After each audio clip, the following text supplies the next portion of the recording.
இந்த செய்தியை உங்களுக்காக வழங்குவது சுசானா காஸ்மெட்டிக்ஸ் சென்றியான் பெர்ஹாட்.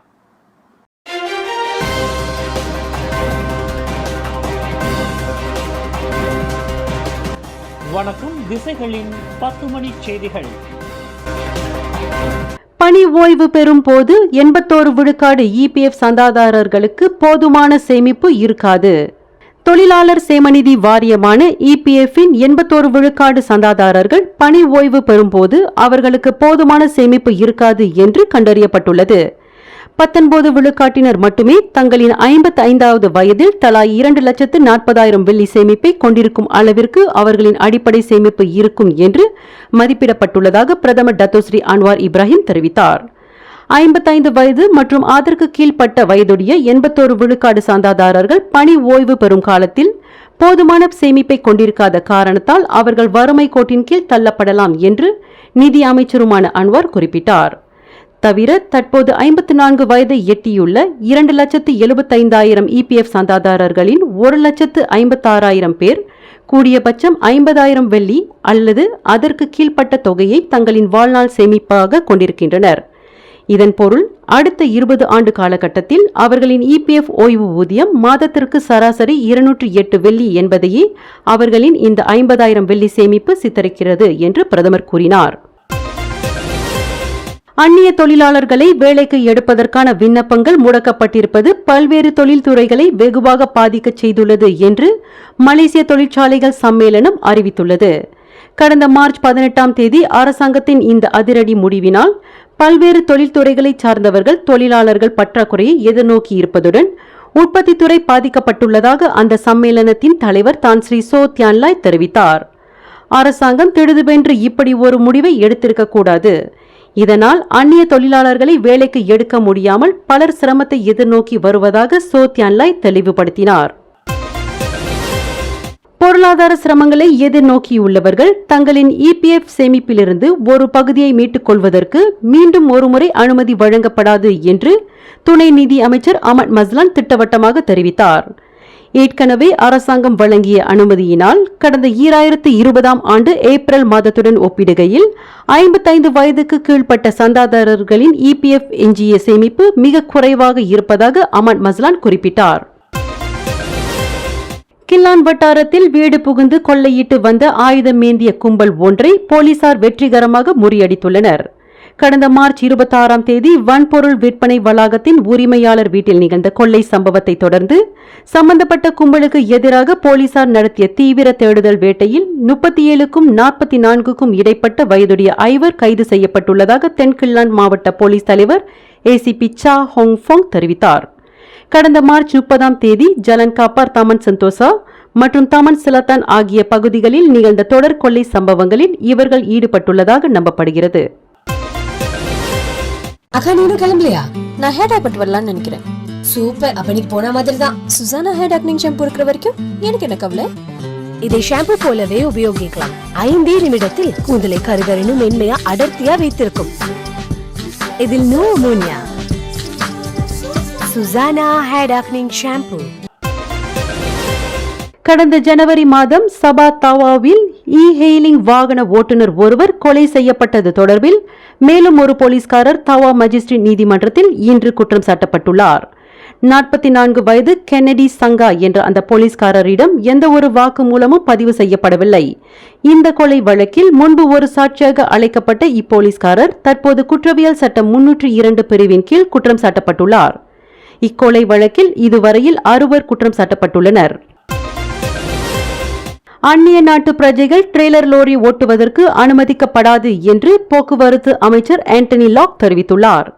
லோரி போக்குவரத்து தொழில்துறையில் ட்ரெய்லர் லோரியை ஓட்டுவதற்கு தொழிலாளர்கள் பற்றாக்குறை ஏற்பட்டுள்ளதாக கோரிக்கைகள் வலுத்து வந்த போதிலும் இத்தகைய அனுமதியை அரசாங்கம் வழங்க இயலாது என்று அமைச்சர் தெளிவுபடுத்தினார். ஜோர் மாநிலத்தில் கடந்த மார்ச் 1 தேதி ஏற்பட்ட வெள்ளத்தால் உடைமைகளை இழந்து கையறு நிலைக்கு தள்ளப்பட்ட பள்ளி மாணவர்களுக்கு உதவிக்கரம் நீட்டி அவர்களின் கல்வி பயணத்தை சாத்தியமாக்கும் நிகழ்வு கடந்த ஏப்ரல் 8ஆம் தேதி சனிக்கிழமை ஜோஹர் சா கூட்டு தமிழ் பள்ளி மண்டபத்தில் சிறப்பாக நடைபெற்றது.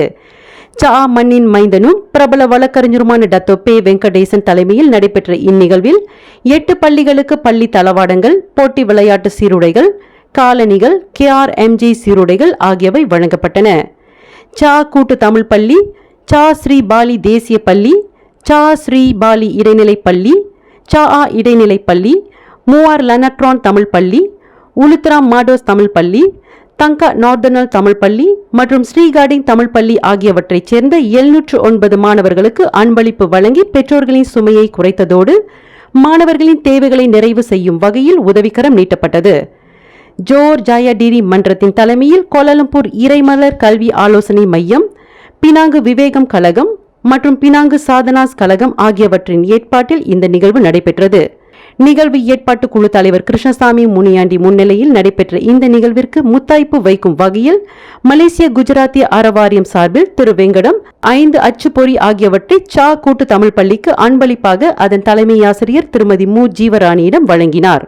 நிகழ்வு தன் இலக்கை அடையும் வகையில் நன்கொடை வழங்கிய அனைத்து கொடை நெஞ்சர்களுக்கும் சம்பந்தப்பட்ட பள்ளிகளின் பொறுப்பாளர்கள் தங்கள் நன்றியை தெரிவித்துக் கொண்டனர். மலேசிய மக்கள் நல சேவை மன்றத்தைச் சேர்ந்த கந்தன் மற்றும் பள்ளி பெற்றோர் ஆசிரியர் சங்க தலைவர் ராஜன் ஆகியோர் வழங்கிய தேநீர் விருந்து உபசரிப்போடு நிறைவு பெற்ற இந்நிகழ்விற்கு மாணவர்கள், ஆசிரியர்கள், தலைமை ஆசிரியர்கள், முன்னாள் தலைமை ஆசிரியர்கள், பெற்றோர், பொதுமக்கள் என சுமார் 400 பேர் வருகை தந்தனர்.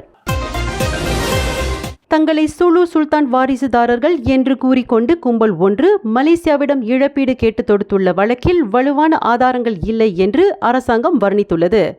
இழப்பீட்டு கோரிக்கையை முன்வைத்துள்ள அந்த கும்பல் சுலு சுல்தான் ஜமாலுல் கீராம் இரண்டின் உண்மையான வாரிசுதாரர் என்பதை அவர்கள் இதுவரையில் நிரூபிக்கவில்லை என்று சட்டத்துறை அமைச்சர் அசாலினா ஒத்மான் சாயிட் தெளிவுபடுத்தியுள்ளார்.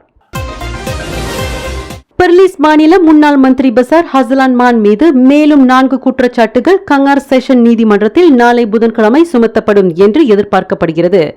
65 வயதான ஹஸ்லான் போலி ஆவணங்களை சமர்ப்பித்ததாக கூறி 2009ஆம் ஆண்டு லஞ்ச ஊழல் சட்டத்தின் கீழ் 4 குற்றச்சாட்டுகள் கொண்டுவரப்படும் என்று கூறப்படுகிறது. கடந்த 2013 முதல் 2018ஆம் ஆண்டு வரை பர்லிஸ் பாவோ சட்டமன்ற உறுப்பினராக பதவி வகித்த அஸ்லான் கடந்த பொது தேர்தலில் தோல்வி கண்டார் என்பது குறிப்பிடத்தக்கது. சார் மீட்டிங் கிளம்பலாமா? நான் ஹேண்ட் ஐ பண்ணலாம்னு நினைக்கிறேன். நீ என்ன நினைக்கிற? சார் நம்ம இன்னும் 10 நிமிஷத்துக்கு கிளம்பணும். 5 நிமிஷம் வெயிட் அண்ட் see. இளமை தோற்றத்துக்கும் உடனடி தீர்வுக்கும் நீங்கள் தாராளமாக நம்பலாம் Susana easy for man. Susana easy for man. மலேசியாவிற்கு வருகை புரிந்த சீன நாட்டைச் சேர்ந்த பெண்மணியிடம் கடப்பிதழ் கேட்டு அச்சுறுத்தியதாக கூறப்படும் போலீஸ்காரர் ஒருவருக்கு எதிரான விசாரணை முடிவுற்றதாக கோலாலம்பூர் இடைக்கால போலீஸ் தலைவர் யஹயா ஒத்மான் தெரிவித்துள்ளார். சம்பந்தப்பட்ட சீன பெண்மணியின் தோழி மற்றும் ஹெயிலிங் வாகனமோட்டி ஆகியோரிடம் நடத்தப்பட்ட வாக்குமூல பதிவுக்கு பின்னர் விசாரணை அறிக்கை சட்டத்துறை அலுவலகத்தில் சமர்ப்பிக்கப்பட்டதாக யஹயா ஒத்மான் குறிப்பிட்டார். சாலை தடுப்பு சோதனையின் போது அந்த வெளிநாட்டு பிரஜையை மிரட்டியதாக கூறப்படும் போலீஸ்காரர் உட்பட 5 இன்னும் வாக்குமூலம் பதிவு செய்யப்படவில்லை என்று அவர் தெரிவித்தார்.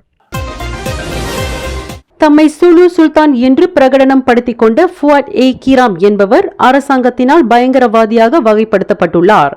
ஃபுவாட் ஏ கீராமை உள்துறை அமைச்சு பயங்கரவாத பட்டியலில் சேர்த்துள்ளதாக பிரதமர் துறையின் சட்ட விவகாரங்களுக்கான தலைமை இயக்குநர் கைருல் ஜைமி டவுட் தெரிவித்துள்ளார். பண மோசடி, பயங்கரவாத எதிர்ப்பு நிதி உதவி மற்றும் சட்டவிரோத நடவடிக்கைகள் ஆகிய சட்டத்தின் கீழ் ஃபுவாட் ஏ கீராம் பயங்கரவாதியாக பிரகடனப்படுத்தியுள்ளதாக அவர் குறிப்பிட்டுள்ளார்.